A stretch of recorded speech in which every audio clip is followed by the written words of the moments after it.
stay hard.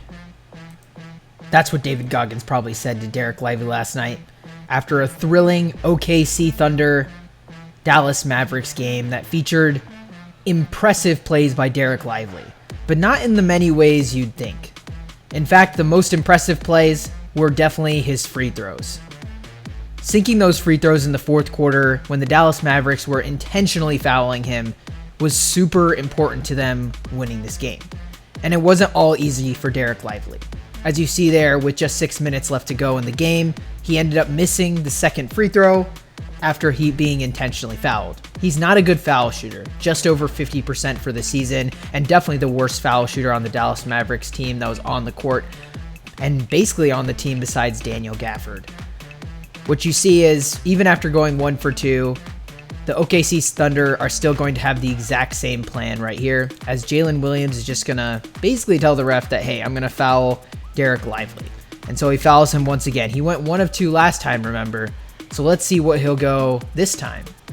Mark Dagnall looks with a smirk on his face, and he has that smirk because this first free throw is a clanker by Dereck Lively. So that's 2 in a row free throws missed right there. And then he goes for the second one. He's 4 of 7 at this point, soon to be 4 of 8. And that's when you start to get in your head. That's when carrying the boats, carrying the logs, staying hard becomes tough. It's easy when everything's going well, but when things aren't as easy, it's tough to keep that mindset. You only stop when you're done, and Dereck Lively knew that, and he knew that the next time down the court that he was going to be fouled once again, and he was going to have to show the OKC Thunder that he can make the free throws. And right here you see him running away from Chet in a very interesting way, I think, just to make sure that maybe they can run an action or something like that beforehand, or they can foul him while somebody is in the act of shooting, and Chet is basically chasing him this whole entire time around this screen, around here into the paint, and Dereck Lively kind of runs out of space right here, and he gets fouled right here before PJ Washington is able to take the shot. And so that means he has 2 more free throws with about 3 minutes and 30 seconds left. These are huge free throws. I mean, they're only down 4, the OKC Thunder, and he just missed 3 in a row essentially, and he drains the first one, no backboard, no rim, no nothing, just drains it. And the second one, he drains it as well. And that's what staying hard is. He only finished the work when, it was done. And he had an amazing game other than that. Obviously only 2 of 7 from the field. He ended up with over 10 points because of all the free throw makes he had. But he did have an amazing game defensively and offensively in terms of facilitating everything on the offensive and defensive end. Right here you see he's essentially contesting Shea at the rim. He ends up getting called for the foul right here. It doesn't look like a foul to me though.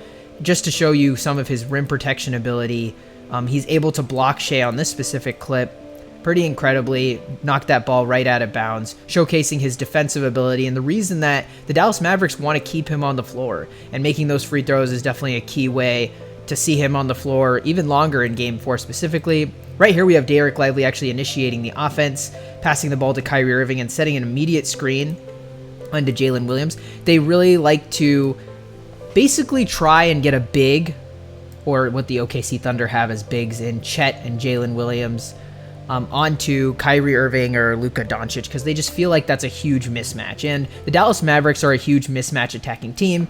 What ends up happening right here is Jalen Williams clearly has, well, both Jalen Williams clearly have the notion that we're basically going to double off the ball, and this is to make sure that if this was Luka or this is Kyrie Irving, that they don't really have a chance to score. But this leaves a rim running big wide open towards essentially the rim.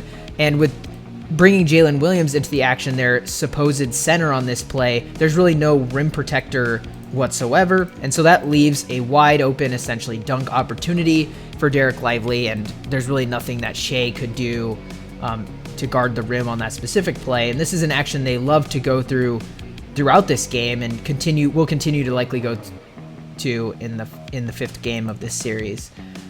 Right here we have a fast break opportunity, and I just want to showcase kind of some of the skills that Dereck Lively provides on the offensive end. So Luka naturally always keeping his head up, looking down the court. You see kind of 3 OKC Thunder players essentially behind where he's going to thread this pass to, which is why he gets a clear advantage. But Dereck Lively, as soon as he catches the ball, Most bigs would probably go up here, go up to get it, but you see Chet kind of getting ready to go and try and block it, and he sees PJ Washington here. You can't really see him right now, but PJ Washington out of the corner of his eye passes the ball right to him, and PJ Washington's on fire at this point and gives him a wide open three with little to no contest. And as you see, as that person just waved, 3-point shot goes right in and really showcases how the Dallas Mavericks have been able to win this series with Dereck Lively as a key component. If you guys like this little fun film review where we, talked a little bit about Dereck Lively II's ability to stay hard and stay mentally locked in, and just a little bit of the fun side of basketball, please like and subscribe and follow us for more content. Thank you.